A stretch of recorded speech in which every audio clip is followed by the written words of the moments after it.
নমস্কার, আমি রচনা ব্যানার্জি। শারদীয়ার অনেক অনেক শুভেচ্ছা, অনেক অনেক অভিনন্দন আপনাদের সবাইকে জানাচ্ছি।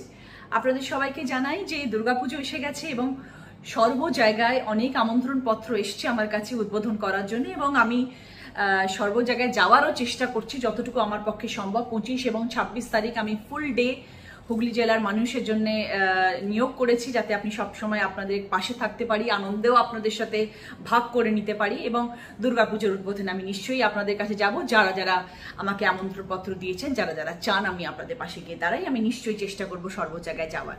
সেই পরিপ্রেক্ষিতে একটু জানিয়ে রাখি, একটা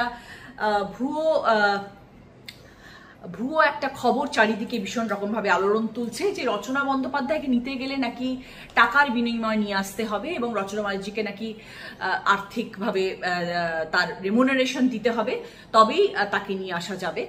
কিন্তু এই কথাটার মধ্যে কোনো সততা নেই, এটা এবং একদম মিথ্যা কথা প্রচার করা হচ্ছে, কুপ্রচার করা হচ্ছে। এটা এরকম কোনো ঘটনা নেই, এরকম কোনো ধরনের কোনো রকমের ব্যাপার নেই যেখানে রচনা বন্দ্যোপাধ্যায়কে তার 7টি বিধানসভায় যাওয়ার জন্যে টাকার বিনিময় নিয়ে যেতে হবে, একদম নয়।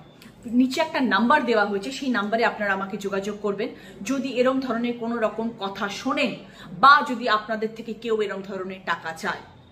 এই নাম্বারে যোগাযোগ করবেন বা আমার সুগন্ধার অফিসে এসে কমপ্লেন লজ করবেন।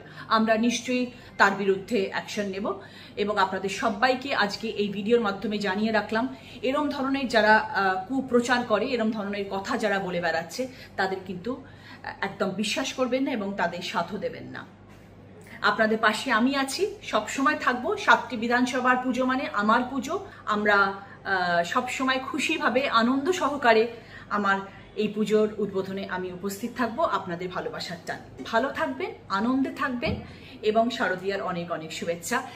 যেখান থেকে আমি আমন্ত্রণ পেয়েছি তাদের সকলের সঙ্গে দেখা হবে আগামী দিনে। ভালো থাকবেন।